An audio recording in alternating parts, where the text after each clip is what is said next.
Hi guys, welcome to the channel. So today I'm doing another review on a tent that's been sent out to me by Collins Outdoors. So this is again another pretty much unheard of tent by Knot, and it is called the Knot Strong Breeze. Now I think Strong Breeze is a bit of an underestimation for this. It's probably mixed up in translation from Chinese to English. But this is designed as a real high wind capacity tent. It's not going to be tested to its extremes in this weather. As you can see behind me, it's a beautiful sunny day today. So this is going to be just really an overview, talk to you about the specs, how it goes up, and the benefits and pros and cons as well. So basically this tent comes in at 1.6 kilos. Now it seems like a lot for a one-man tent, but when you look at what you get with it and how it could work in extreme weather conditions, it's not too bad realistically. I've separated it out into two packages, so the inner and the outer, as I like to do.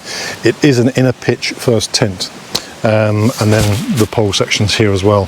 The poles are designed to fold in a certain way, so they meet a length criteria, I think, for things like bike packing, stuff like that. But they've got these little ends that fold over, so it makes the actual package smaller, which is quite a nice little touch. So the tent is a 20D double silicon nylon tent, so similar to the Knot Castle. It does need seam sealing. I have done that. Again, it was quite quick and easy to do. Hopefully it looks okay. You'll see it on the video today, but I'll get it pitched up, I'll show you how it works, and we'll go from there. The tent does come with the same shepherd hook, so aluminium tent pegs that you got with the Knot Castle too, but I've swapped them out for my Eastern Nanos, and I've got some spare Naturehike tent pegs as well in here, so I'll be using them instead. So I'll start by putting the inner up first and show you how that works. Now on the corners of this you have this unusual little hook system. So you peg out the corners using this string, and then the poles go into here, and then the fly hooks around the outer. It does mean you cannot use a ground sheet. It doesn't come with a footprint for it, and it also means you cannot put it up fly first. It has got to go up inner first.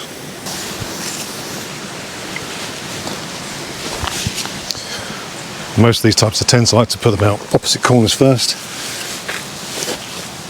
That way you get a nice diagonal lay across it. So it's nice and taut.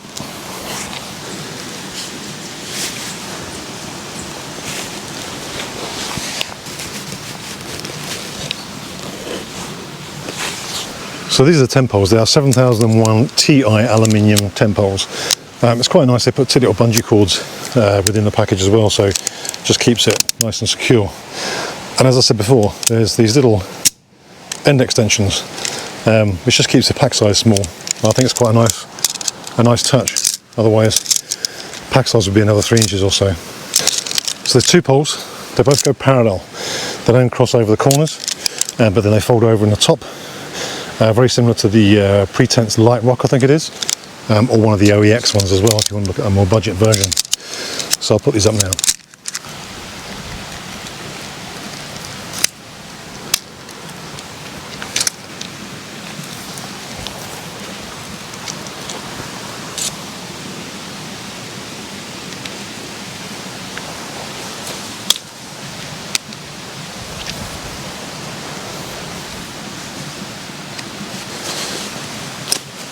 So once you've got the two poles in straight across, you then cross them over, clip the inner to the poles, and then that will give you the main structure of the inside of the tent.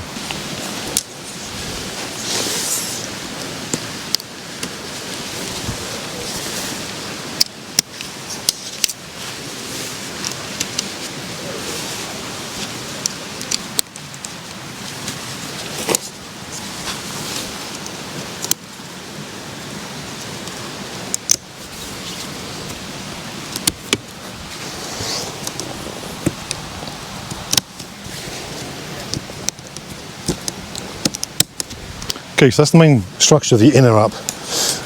As you can see, these little clips just pop on and pop off and make it nice and solid for the inner to connect to the poles. But this has got a couple of little tricks up its sleeve when it comes to strength and rigidity in the wind, which I'll show you. So the outer fly simply goes over the top, and you have these little hooks here that then clip into those corner plastic sections, and then you can tighten them down and make it nice and strong. Inside the fly there is also lots and lots of Velcro tabs.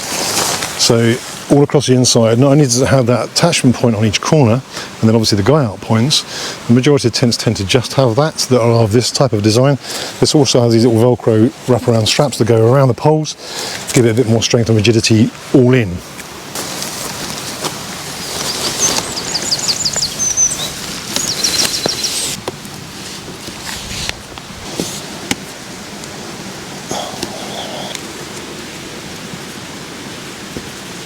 Okay, so that's all four corners hooked in.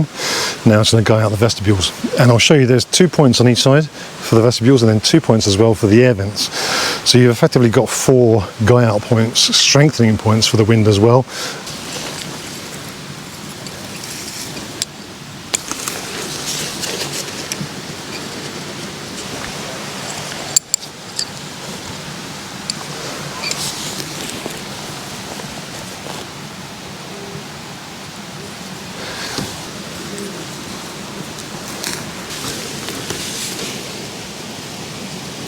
Okay, so it's all guyed out now, except for 2 points, which I possibly should have done beforehand, and I'll show you why. For additional strength in the wind, high wind, or high breeze as they call it, there's these 2 additional guy out points. Now, this is like a little carabiner hook that goes over the poles on the inside of the tent and comes out through the vent at each side to give structural stability in the wind when it's coming from the side.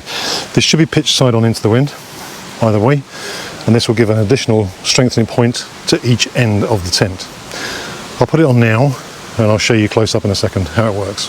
Okay, so this is it, set up, fully pitched. As you can see, for guy out points, you've got 4 on the ground, 4 on this side, 4 on the other side, 2 each end. So that's 4, 8, 12, 14 guy out points. Now this one that attaches internally, it always seems to be a bit loose on this air vent, so you probably can't see it inside. I'll take you inside and show you it. I've run it through there. You can always attach another guy to that point to tighten it out to give you a bit more ventilation. There's quite a high gap underneath here, which will or should give you plenty of ventilation, but as you can see, you have 2 vestibules, 1-man tent, 2 very decent sized vestibules. Annoyingly, someone's put a fire pit just where I wanted to pitch. As you can see, I have seam sealed this tent myself. Seems to look okay. Time will tell with the weather, obviously. But let me take you inside and I'll show you this extra guy out point that's on the end and why it's quite important. So like the other Notegear tent, it has 3 Velcro tabs on the door, and you also have a 2-way YKK zipper, so you can ventilate it from the top or just open it from the bottom. And these doors tie back onto here, which I'll do now. As you can see, these doors tie up nice and tightly against the side, giving a nice wide access into the vestibule and into the tent. These are extremely small. It is a bit of a fiddle to get them on, they only just reach. The plus side to that is it keeps it tight, but it's quite fiddly. I would say in extremely cold conditions you would struggle with that. Personally, I'll probably swap them out for elastic. So inside here we have a rainbow type door. Now this is something I love and something I don't like, and I'll come on to my pros and cons of the tent later on. But you've got a mesh door for ventilation. You've also got a solid door for 4 season usage, which great in one respect, but an issue as well, which I will come to in a bit. As you can see up here, I haven't put them on yet, these are the Velcro tabs that go around the poles. So again, it gives additional strength for the outer fly attaching to the poles. Around the back here, I'll show you the outer section that you can just about see that hook. That gives it extra strength with the poles for the wind. Now also inside here, they've designed this so that you've got loads of these hooks, loops, And these go all the way across and down the back of the tent. Now again, what that's designed to do is in extreme high winds, you can put cord from one side to the other, crossing it, and that will give more structural rigidity within the tent as well. So it will help. That's not the only trick up this tent sleeve though, when it comes to high winds, and I'll show you that in a second. Here's my problem. My head touches the ceiling. Now, I am tall. The internal dimensions of this, I believe, is 90 centimeters high, 200 centimeters long, or 2 meters long. I haven't got my tape measure, but my feet and my head touch both ends. So this is going to be a fun night tonight. I'll show you that when I'm in here now. Okay, so I'm lying flat down.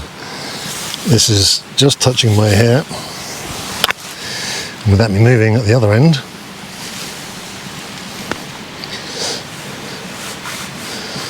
my feet are fairly pressed up against the end.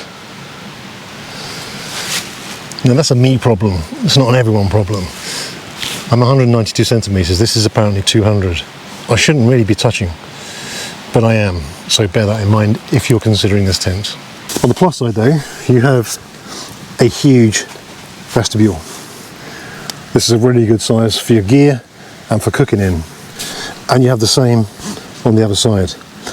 What I love about these doors is that I can, particularly in weather like this, drop this door down, roll it up and tag it, and then I've got full mesh either side of me. Or if it got a bit cold, I can adjust it to whatever height I want. So I can regulate the amount of airflow in the tent, which I think is a fantastic idea. So for most normal height people, this would probably work absolutely fine, because there's tons of storage for gear, 2 huge vestibules, you can put all your stuff in the vestibule, cook in this vestibule, plenty of space. I'll show you the other part that makes this a bit of a standout tent among the crowd when it comes to high wind capacity. So in with the pack you also get 2 mushroom pole ends. Now I have something similar for when I put my pole, my trekking pole or my carbon pole inside my Lanshan tent, but this is designed to do something a little bit different, and again it's to do with the structural rigidity of this tent and wind support, and I'll show you. So if you have the wind hammering the side of your tent from one way, this goes on the end of your trekking pole. You then have a Velcro strap which you undo and you wrap this around the internal frame pole. Extend your trekking pole out so that it gives you an absolute solid barrier against the wind. I'll put it in now and I'll show you. Okay, so poles are in place now. There's still access through the door, so there's plenty of space for that. They're attached to the pole at the top. Okay, so this is the test. This is where it could all go wrong. Let's just see how strong it is. I weigh approximately 100 kilos. So if you've got the tent facing into the wind this way, and the wind is battering on it, and you've got these poles up. Now, thin aluminium poles are not going to hold my weight. With these trekking poles in place, oh, my trekking pole's collapsing, it's not tight enough. There's my body weight on it. The trekking pole's giving way. It's not actually the tent, it's the trekking pole. Maybe not tight enough. Right, so this is the test. If the wind is hammering your tent from this side, if I leant on a tent, it would not take my weight. This is the test for this tent. Now, my trekking poles need tightening up because it's the trekking pole that's giving way, not the tent. But as it is like this, some idiot's filming me. That is taking my weight, and I am 100 kilos. It's not me standing on it, but this just gives you an indication of how much pressure this tent can take from one side with the wind. So the trekking poles are a great little addition if you want extra reinforcement in really bad weather or a strong breeze. Okay, so that's pretty much everything on the tent. Specs and dimensions, I'll put it below. I'll put a link in the description below if you want to buy it. But what I do want to say before I go is 5 things I like and 5 things I don't like about this tent. First off, the zipper on the front. It can pull open. It needs ideally another attachment point to hold the central zipper. because one, it's difficult to zip up and down, a bit like the inner on the Castle 2. It needs an attachment point on there to hold it, and also again in high winds it could pull that zipper open because there's nothing to hold it down to the floor. 2, the door lining. I love the fact that you've got full mesh or full door or any configuration between those two. What I don't like is the fact that you have to undo 2 zippers to get in and out of it. I don't know how they would be able to combine it.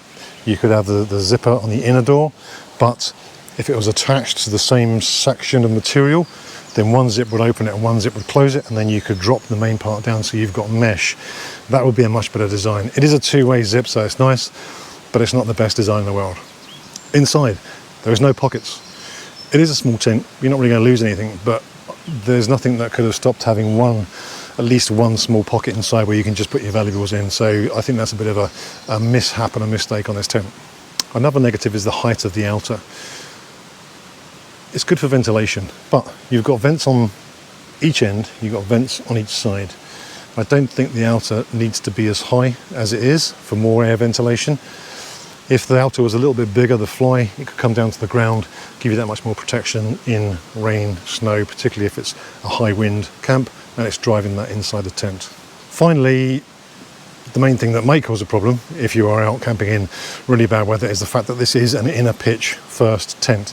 Luckily, there is no mesh on it. So you've got a very, very waterproof inner, or water resistant at least, while you're putting it up, but it's not ideal. There is no way of putting the outer fly up first. So inner pitch first, not great, but it's not the be all and the end all of it. There's millions of tents out there that are the same. So pros about this tent, 5 things that I like. 1, the strength. The amount of guy out points on this, the attachments inside, the attachments that go through the air vents and go outside as well, plus the option to add trekking poles in it for additional stability is phenomenal. I think it's a great design for high winds. Another pro is the pack size. It does pack down into 2 small, tiny little packages. You hardly notice them in the bag. It's great. It might weigh 1.6 kilos, but it's not a gram counter tent, but it is great for pack size. And that's what causes me more of a problem, is getting everything fitted inside my bag. So the pack size is really, really good. Plus number 3, 2 porches.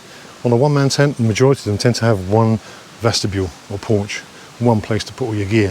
If there's nothing else inside, you've got to cram everything into that vestibule. And I would struggle because I bring a load of rubbish with me, but this means I can put everything in the back vestibule that I'm not going to use, and then just my cooking gear and my boots in the front vestibule. So that will free up a load of space for me. So that is a great little addition, having 2 porches. Final pro, which I said was a con, is the mesh door. The versatility of having solid inner, keeping you warm, stopping the wind from coming through, but also the option to be able to just drop that down and have as much or as little mesh as possible that you want, I think is a great addition. It's very, very versatile. So that, again, I see as a pro as well as a con. If they could sort that zip issue out where one zip will do both doors, then great. But I do like the fact that I can have it as a solid inner or a partial or a full mesh inner. So guys, that's my 5 pros and cons to this tent. As I said, if you want to buy the tent, there is a link in the description below. It is an affiliate link, so I might earn some commission from it, but it won't cost you any more. Thank you very much to Collins Outdoors for sending the tent out to me. Again, as I said before, I'm going to sleep in this tonight, and I know it's going to be cramped for me, but there you go. That's my fault for my height. Thanks for watching the video, guys, and I'll see you all on the next one.